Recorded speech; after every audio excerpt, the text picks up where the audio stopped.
At 2:17 a.m., a secure line inside the Federal Bureau of Investigation rang once. No voice answered. The call disconnected before it could be traced. That single unanswered ring marked the beginning of a case so strange, so clean, and so deeply unsettling that decades later, investigators still whisper about it in closed rooms. A case with no suspect, no arrest, no closure. This is not a story about violence. It's a story about absence. The quietest crime scene ever found. The location itself was unremarkable. A normal building, a normal street, normal neighbors who went to sleep believing the world was predictable. By morning, something or someone was gone. When agents arrived, they prepared for chaos. Most crime scenes scream for attention: broken glass, blood, panic, disorder. This one didn't. The air felt untouched. Furniture was perfectly aligned. Doors were locked from the inside. Windows were sealed. There were no signs of forced entry, no overturned objects, no missing valuables. Even dust on surfaces was undisturbed. One agent later said, "It felt like we arrived too early, like the crime hadn't happened yet." A timeline that refused to exist. Every investigation begins with time. When did it happen? Who last saw something? What changed? In this case, time collapsed. Witnesses reported nothing unusual. Neighbors heard no screams, no vehicles, no footsteps. Security guards noticed nothing out of place. Surveillance cameras worked but captured nothing useful. No suspicious figures, no unexplained shadows, no odd movements. It was as if the event occurred between frames of reality. The first 48 hours, a dead end from the start.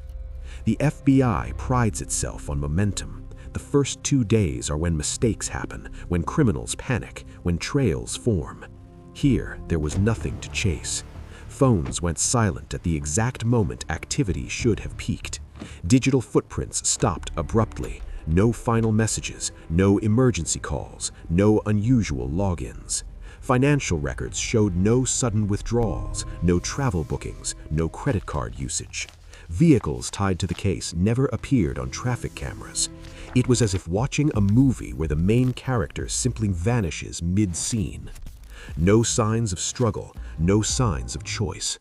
One of the most disturbing aspects was psychological. If someone leaves voluntarily, they leave clues, emails, packed bags, emotional traces. If someone is taken by force, the environment resists. This scene showed neither. Clothing remained. Personal items stayed exactly where they were. There was no panic, no preparation, no resistance. Investigators struggled with the implication. If this was voluntary, it was calculated beyond reason. If it wasn't, then whoever did this controlled every variable. A crime without emotion. Most crimes leak emotion: anger, fear, desperation. This one didn't. There was no rage, no urgency, no mess. It was cold. Behavioral analysts noted something chilling. The perpetrator showed no psychological signature, no calling card, no pattern, no repetition. This wasn't about attention or power.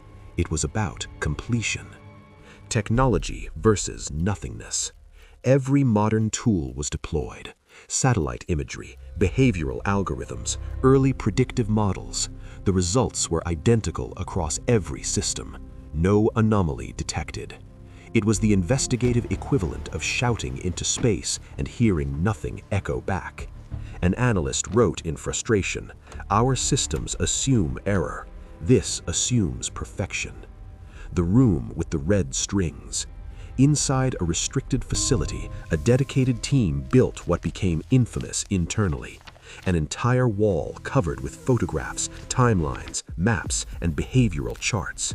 Red strings connected events, people, locations, and theories. At the center was a blank space. No suspect photo, no name, no profile. Agents stared at that empty center more than anything else. They called it the hole. suspects who never became suspects. Every possible human explanation was tested and failed. Co-workers were scrutinized, family histories examined, strangers analyzed, criminal databases searched. Every person was ruled out, not by lack of suspicion, but by total irrelevance. There was no jealousy, no motive, no proximity. It wasn't that suspects were innocent, it was that they didn't belong in the story at all. The theory that scared everyone. One internal theory was never spoken outside secure rooms. What if this wasn't a crime of opportunity? What if it was a demonstration, a proof of concept showing that with enough patience, intelligence, and system knowledge, a person could operate beneath every detection threshold? One memo read, "Our systems assume error. This may have been designed specifically to avoid it." Training from failure. Years later, the FBI quietly integrated the case into training modules, not as an unsolved mystery, as a warning. New agents studied it to understand perfect operational discipline, absolute emotional control, zero digital footprint, no post-event behavior. Instructors asked not who did this, they asked what kind of mind leaves nothing behind. A psychological profile made of shadows. Profilers attempted the impossible, building a personality from absence. Their conclusions were disturbing. Extremely patient, high intelligence, no need for recognition, comfortable with isolation, possibly trained but not traditionally. Most unsettling note, this individual may not view law enforcement as an obstacle. The case reopened again and again. As technology evolved, hope returned. Better databases, facial recognition, AI pattern detection. Each reopening ended the same way. Silence. No new evidence, no new leads, no new mistakes. The past refused to change. Why the case was never closed? Cases are closed when truth arrives. This one didn't. Closing it would mean admitting something worse than failure, that a perfect crime may be possible. So the file stayed open. Not active, not cold. Waiting. The final unanswered question. Somewhere, someone knows. They heard the news reports, they saw speculation explode, they watched theories collapse, and they stayed silent. No confession, no slip, no shadow online. Just a secret carried forward through time. And that may be the most terrifying truth of all. Not that the FBI couldn't find them, but that they never wanted to be found.